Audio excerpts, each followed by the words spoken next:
Hey everyone, I'm Red Racing Man, and welcome to another ranking video. This time, I'll be doing Mario Kart Wii tracks. So if you've seen my Mario Kart 64 ranking video, you'll know how this works.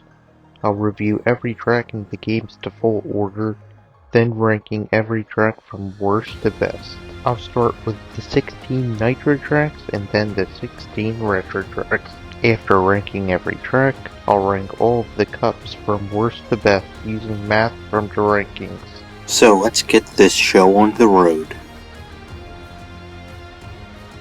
Luigi Circuit is the game's starting track, and it is even more basic than you'd expect.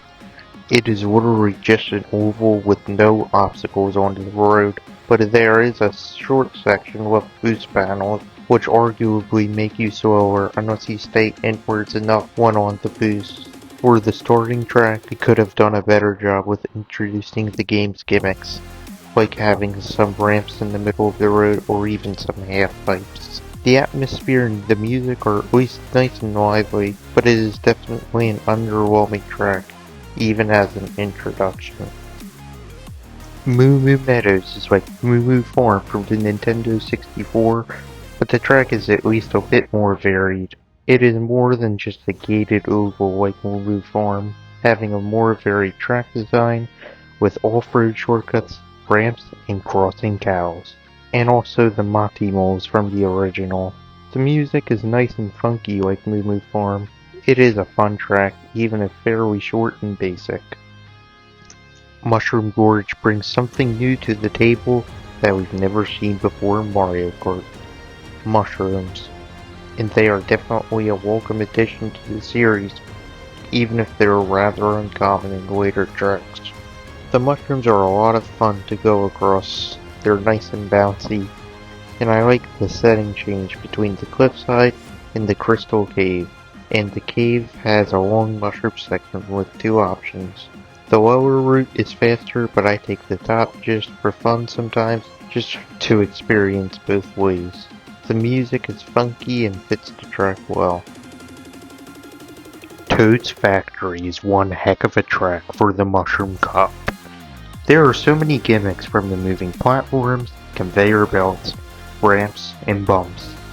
And the ending section really makes this track fresh and fun. The track is definitely very vibrant and lively, which is a good thing too, and has energetic music. I'd say this track really did Toad justice. Next up is the Flower Cup. Mario Circuit is basically as basic as a circuit gets. It's basically just a figure 8 with a chain jump and some Goombas scattered throughout the track. It's like figure 8 circuit, but actually has obstacles. The environment switch from the town to the forest is neat, but otherwise there's not much else to comment on here. It's mainly just a typical circuit track. Coconut Mall is a track we all know and love. I love the mall setting and how lively it is. The catchy and chaotic music, and there are plenty of alternate paths to take, making this track feel fresh.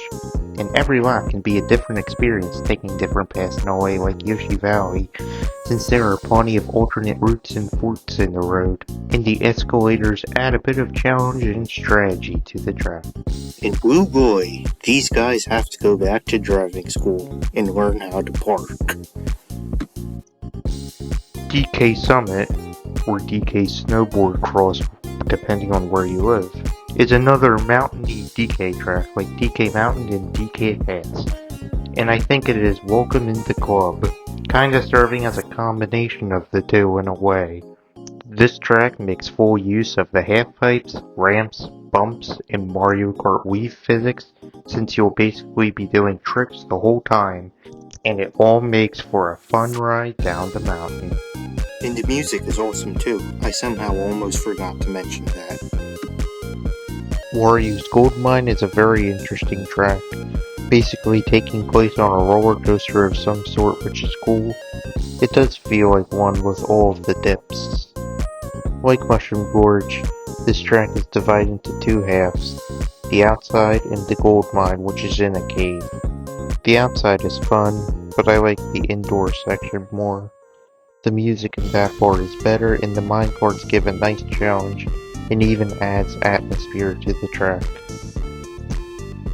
Now onto the Star Cup. Daisy Circuit is not too shabby for a circuit track. For one, I love the environment of the track, from the sunset, the city we drive through, and I love how we drive on the pier next to the ocean. And the music is nice and cheerful too, and one I could listen to for long periods of time.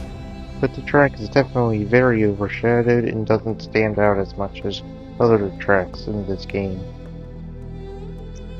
Cupid Cape is definitely a very creative and fun track for sure, like how the majority feels about the track.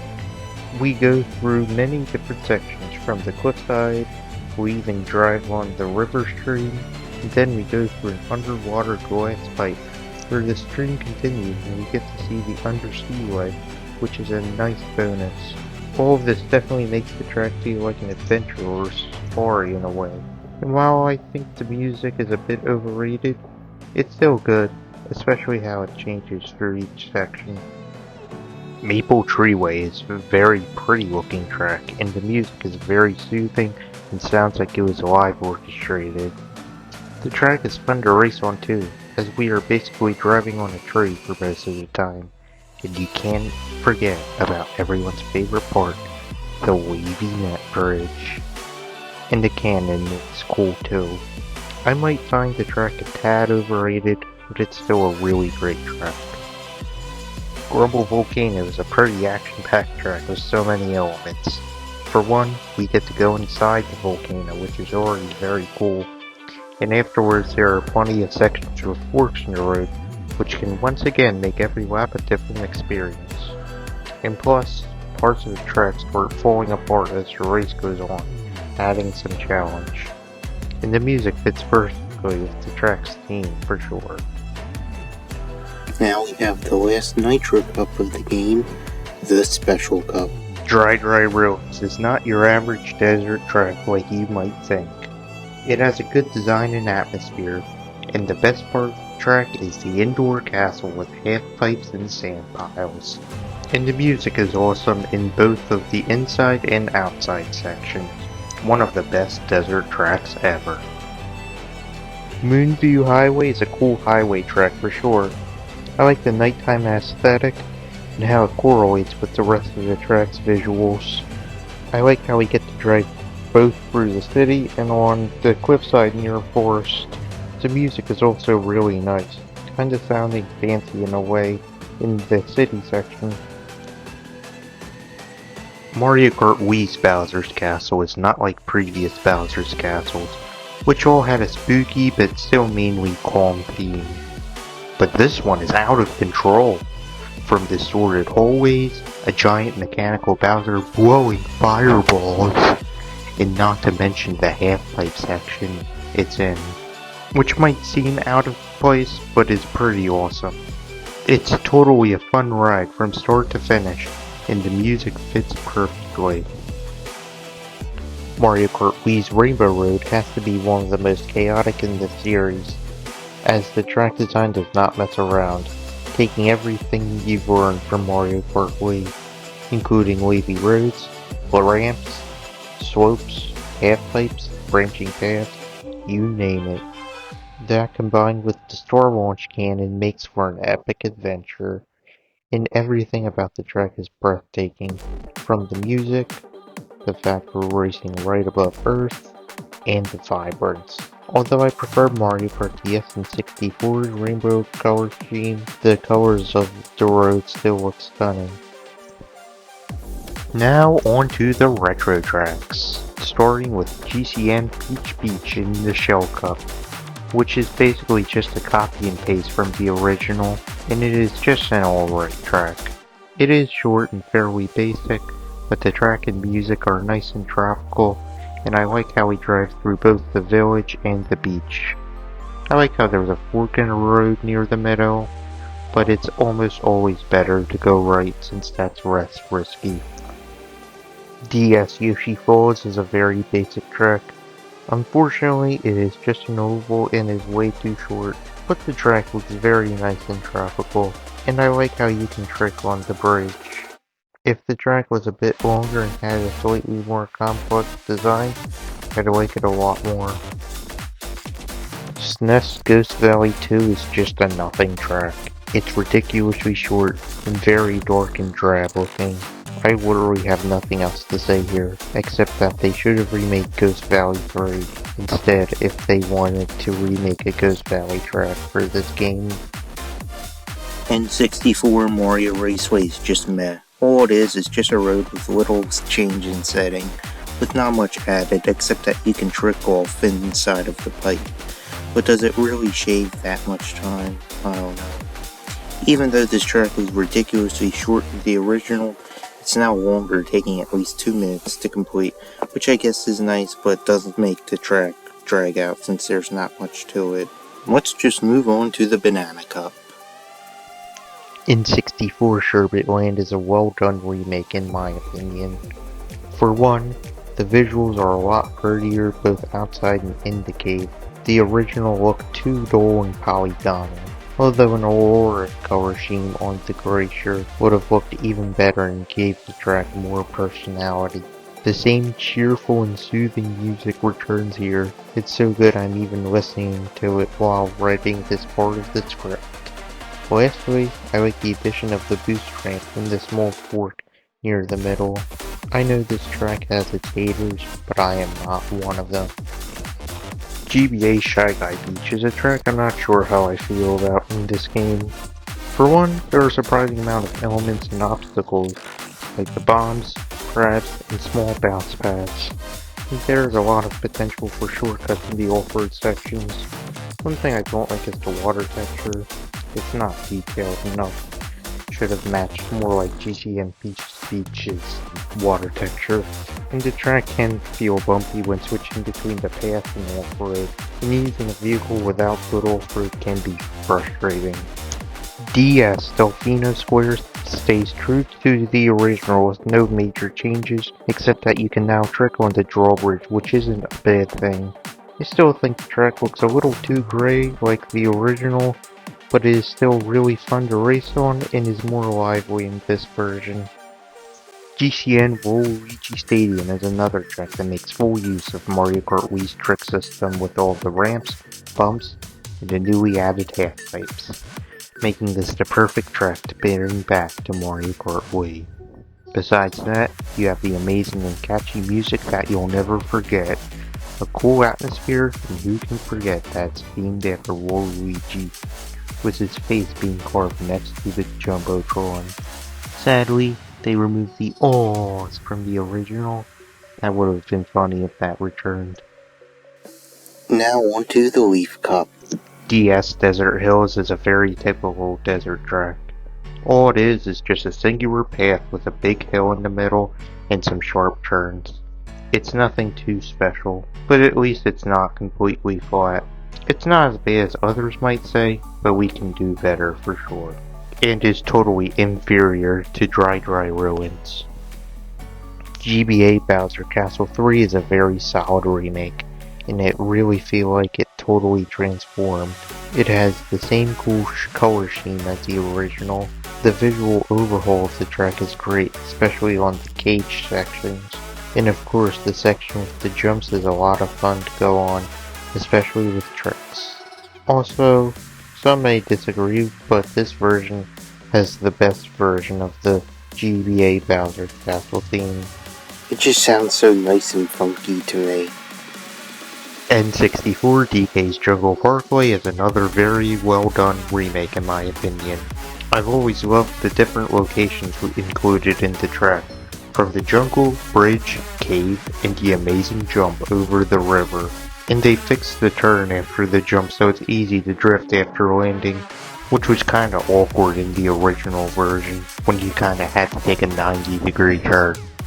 Sadly, the rock throwers from the original are gone, which didn't add much but gave a nice laugh, but it's otherwise a well done remake, and the visual overhaul is pretty incredible in my opinion.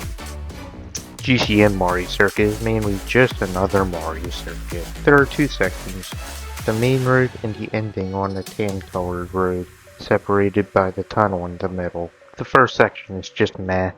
There's a chain chomp, but that's it really. The second section is better, with piranha plants and Goombas to avoid, and a bumps and bridge which can be tricked off of. I do like how Peach's castle is represented, the coolest part of the track visually.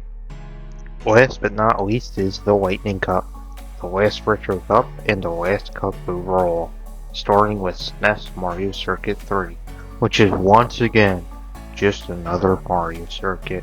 But this time, while I've always thought the SNES Mario Circuit environment and music was cool, there's nothing else really that contributes to the track's quality. You're just driving on a gray road the whole time and there's a boost panel at the end. No environment changes at all. Literally nothing else to say here. Next. DS Peach Gardens is a very peaceful course that is still fun to race on. I especially love the maze section with chain chomps running around, and the track definitely looks very pretty, like a garden usually should, and the music is very soothing and relaxing. I love it. Oh yeah, and they fixed the position of the starting gate, which helps too. GCN DK Mountain is like DK Summit without the winter theme, and like that track, it is a fun ride down the mountain. The canyon launch is epic, and the track is very challenging with all of the sharp turns and boulders to avoid. This is another track I might find to be a little overrated, but it's still pretty damn good. Last but not least is N64 Bowser's Castle, which is an awesome remake for so many reasons. For one, the visual overhaul of this track is fantastic, and looks a lot more detailed in basically every section of the track. And while the track is still challenging, it's a lot easier to maneuver, and it still has the same eerie but awesome music from the original track. There were other small improvements too, such as the added boost ramp and the second to last jump of the track. I think this track fits well as the game's grand finale, since it is technically the last track of the game overall. So that was the last track I had to review. Now let's rank all 32 tracks. Ranking all of these tracks were hard, and this probably isn't my final opinion by any means. But for now, I'll show the ranking I have from worst to best.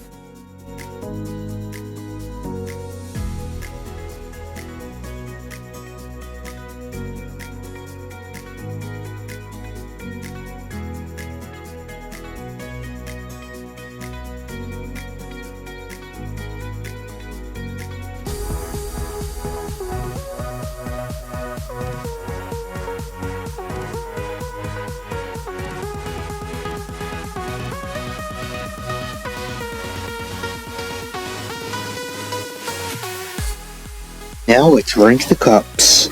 I added the rankings of all of the tracks and divided them by 4 to get the rankings.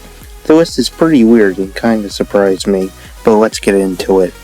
8th place is the Shell Cup with a score of 27.75. Ouch. 7th and 6th place is actually a tie between the Banana Cup and the Lightning Cup, both having a score of 17.5. If I had to choose, I'd choose the Banana Cup since I'm more likely to choose that cup to play, so Lightning is 7th and Banana is 6th. 5th and 4th is yet another tie between the Mushroom Cup and the Star Cup, with a score of 16 for each. Again, if I had to choose, I'd choose the Mushroom Cup since I'm once again more likely to choose that to play over the Star Cup, making the Mushroom Cup 4th place and the Star Cup 5th. Okay, that's the last tie. 3rd place surprised me, which is the Leaf Cup with a score of 15.75. I'm surprised it's this high. 2nd place is the Flower Cup with a score of 12. In 1st place is the Special Cup with a score of 9.5. So, this is my cup ranking. Some surprised me, such as how high the Leaf Cup is and how low the Star and Lightning Cups are. But in terms of how likely I am to choose which cup to play, this order seems pretty accurate. And again, this is all just my opinion, so don't get too mad at me. And there are really no bad tracks in this game for me. And that'll do it for this video. Like and subscribe if you enjoyed and want more videos like this, and feel free to leave a comment telling me what your ranking would be, or what your favorite tracks are in this game. So, I will see you guys next time.